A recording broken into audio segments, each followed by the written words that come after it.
22nd April 2025 witnessed terror striking Pahalgam, where 26 innocent, unarmed people were massacred. Pakistan begged terrorists, asked people their religion and killed them in a clear attempt to incite communal violence and divide India from within.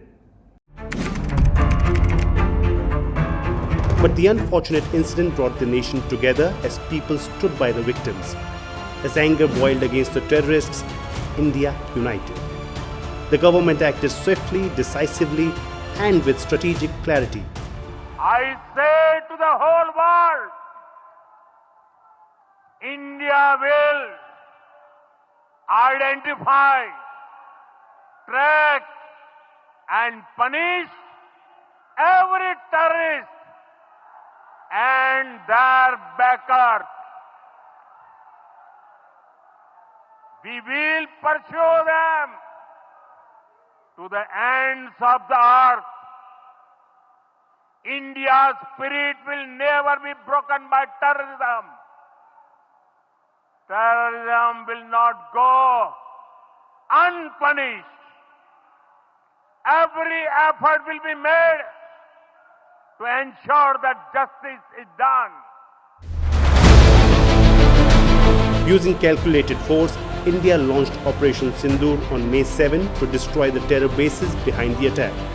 Operation Sindoor was conceived to punish the perpetrators and planners of terror and aimed to dismantle terror infrastructure across the border.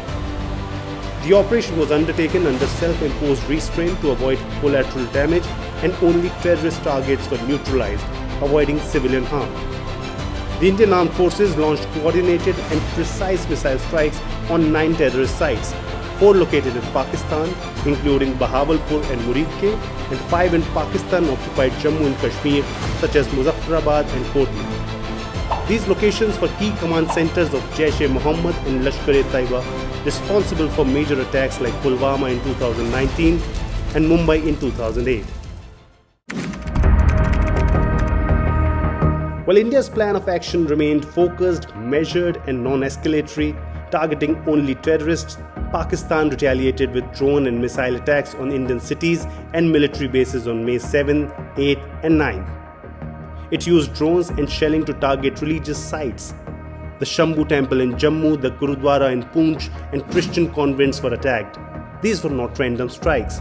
They were part of a plan to fracture India's unity.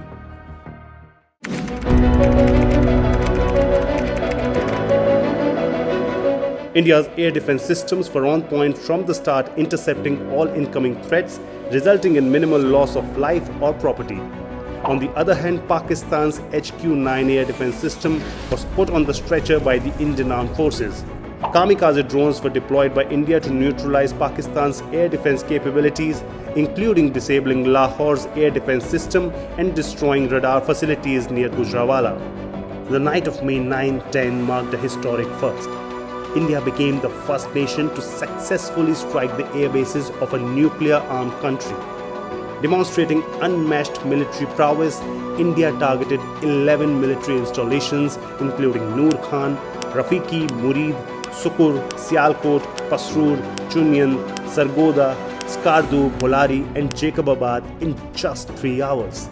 Anybody wanting proof of that should see satellite images before and after the strike on Shahbaz Air Base in Jacobabad to understand the scale of destruction.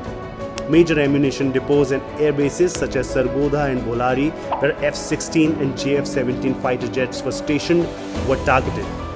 The result? Nearly 20% of Pakistan's Air Force infrastructure was destroyed. Over 50 individuals, including squadron leader Usman Yusuf and 4 airmen, were killed at Bolari Air Base, and several Pakistani fighter jets were destroyed.